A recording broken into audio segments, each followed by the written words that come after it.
Hi అండి. అందరికీ నమస్కారం. Welcome to my channel. ఈ వీడియోలో ఏపీ ప్రభుత్వ పెన్షనర్స్ అందరికీ అతి ముఖ్యమైన సమాచారము. అదేంటనేది పూర్తి వివరాలు వీడియోలో తెలుసుకుందాము. వీడియోని ఎక్కడే కానీ స్కిప్ చేయకుండా ఎండ్ వరకు చూసేయండి. అప్పుడే ఇన్ఫర్మేషన్ పూర్తిగా అర్థమవుతుంది.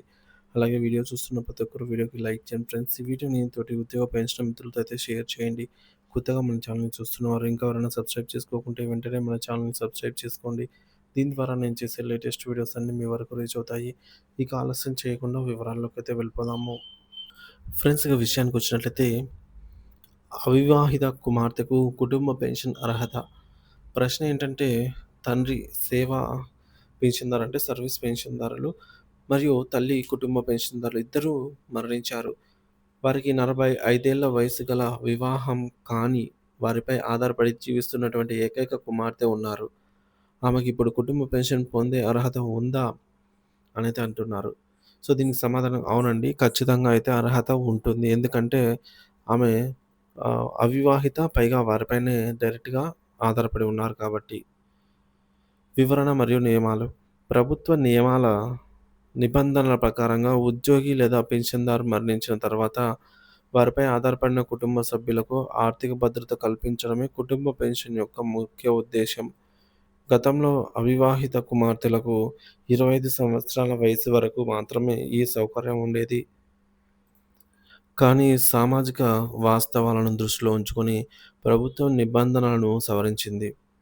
GOMs number 315 financial department dated on 7th October 2010 మరియు తెలంగాణ రివైజ్డ్ పెన్షన్ రూల్స్ 1980లోని రూల్స్ 50 ప్రకారం అవివాహిత, విడాకులు పొందిన అలాగే వితంతువులైన కుమార్తెకు పరిమితిని అయితే తొలగించారు.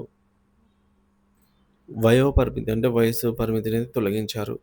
అర్హతకు కావాల్సిన ముఖ్యమైన షరతులు: వైవాహిక స్థితి మ్యారిటల్ స్టేటస్.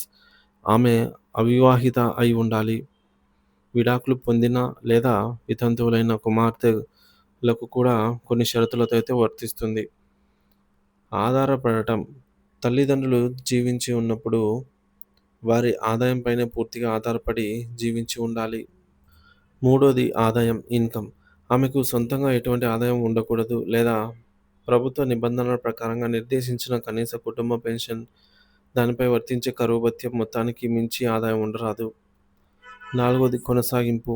తండ్రి మరణానంతరం తల్లి కుటుంబ పెన్షన్ పొందుతూ కూడా ఆమె కూడా మరణిస్తే ఆ పెన్షన్ అర్హత గల కుమార్తెకు బదిలీ చేస్తారు. పెన్షన్ ఎప్పటి వరకు వస్తుంది అంటే, ఆమెకు ఈ క్రింది వాటిలో ఏదో ఒకటి ముందు జరిగితే అంతవరకు కుటుంబ పెన్షన్ అయితే అందుకోవడానికి అవుతారు. ఫస్టు లైఫ్ టైమ్ అండి. జీవితాంతం. లేదా ఆమెకు వివాహం జరిగేంత వరకు అంటిల్ షీ గెట్ మ్యారీడ్. ఆమె నిబ్ లేదంటే ఆమె నిబంధనలకు మించి ఆదాయం సంపాదించడం మొదలుపెట్టే వరకు.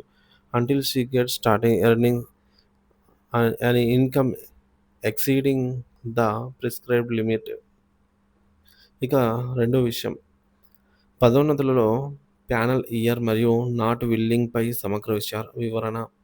మొదటిది ప్యానెల్ ఇయర్ అంటే ఏమిటి? సాధారణంగా పదోన్నతుల కోసం అర్హులైన ఉద్యోగుల జాబితాను ప్యానెల్ తయారు చేయడానికి ప్రభుత్వం ఒక నిర్దేశిత కాలాన్ని ప్రామాణికంగా తీసుకుంటుంది. దీన్నే ప్యానెల్ ఇయర్ అంటారు. ప్యానెల్ ఇయర్ కాల వ్యవధి. ప్రస్తుత నిబంధనల ప్రకారంగా ప్యానెల్ ఇయర్ ప్రతి సంవత్సరం సెప్టెంబర్ 1వ తేదీ నుంచి తర్వాతి సంవత్సరం ఆగస్టు 31 తేదీ వరకు ఉంటుంది. ఉదాహరణకు 2024 ప్యానెల్ ఇయర్ అంటే సెప్టెంబర్ 1, 2024 నుంచి ఆగస్టు 31, 2025 వరకు అన్నమాట. నాట్ విల్లింగ్ ఇస్తే పరిణామాలు ఏమిటి?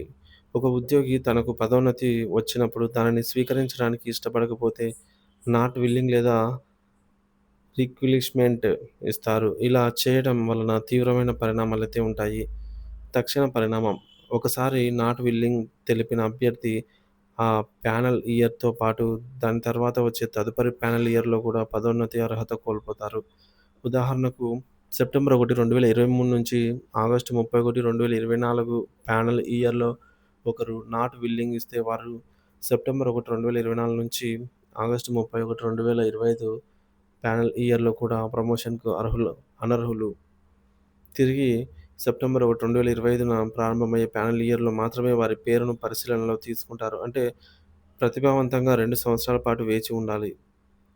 ఇక మూడోది నిబంధనలు ఏం చెప్తున్నాయి? సూక్ష్మమైన తేడాలేంటంటే, నాట్ విల్లింగ్ మరియు నాన్ జాయినింగ్ పదోన్నతులు, ఉత్తర్వులు తీసుకొని కొత్త పోస్టులో చేరని వారు మధ్య నిబంధనల్లో తేడాలున్నాయి.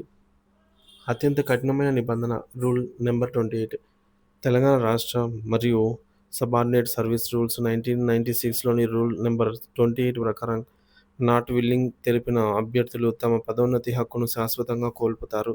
ఇది చాలా కఠినమైన నిబంధన. ఒక్కసారి అవకాశం రూల్ నంబర్ 11 జీవోఎంఎస్ నంబర్ 145 అయితే జీవోఎంఎస్ నంబర్ 145 మరియు రూల్ నంబర్ 11 ప్రకారంగా కొన్ని సందర్భాల్లో ముఖ్యంగా నాన్ జాయినింగ్ కేసులలో ఒక అవకాశం ఇస్తారు. సెలక్షన్ పోస్టులకు తదుపరి ప్యానెల్ లిస్టులో చేర్చడానికి అవకాశం ఉంటుంది. నాన్ సెలక్షన్ పోస్టులకైతే ఉత్తర్వులు జారీ చేసిన తేదీ నుంచి 1 సంవత్సరం తర్వాత అవకాశం ఉంటుంది. గమనిక ఈ అవకాశం కేవలం ఒకసారి మాత్రమే ఇవ్వడం జరుగుతుంది. నాట్ విల్లింగ్ ఇవ్వడం అనేది చాలా తీవ్రమైన నిర్ణయం. కఠినమైన నిబంధనల ప్రకారంగా శాశ్వతంగా ప్రమోషన్ కోల్పోయే ప్రమాదమైతే ఉంది. కొన్ని సడలింపులు ఉన్నప్పటికీ అవి నిర్దిష్ట కేసులకు ఉదాహరణకు నాన్ జాయినింగ్ మరియు ఒక్కసారి మాత్రమే వర్తిస్తాయి. కావున ఉద్యోగులు ఈ నిర్ణయం తీసుకునే ముందు తమ డిపార్ట్‌మెంట్ నియమాలను క్షుణ్ణంగా తెలుసుకొని పరిణామాలను బేరీజు వేసుకోవడం అత్యవసరము.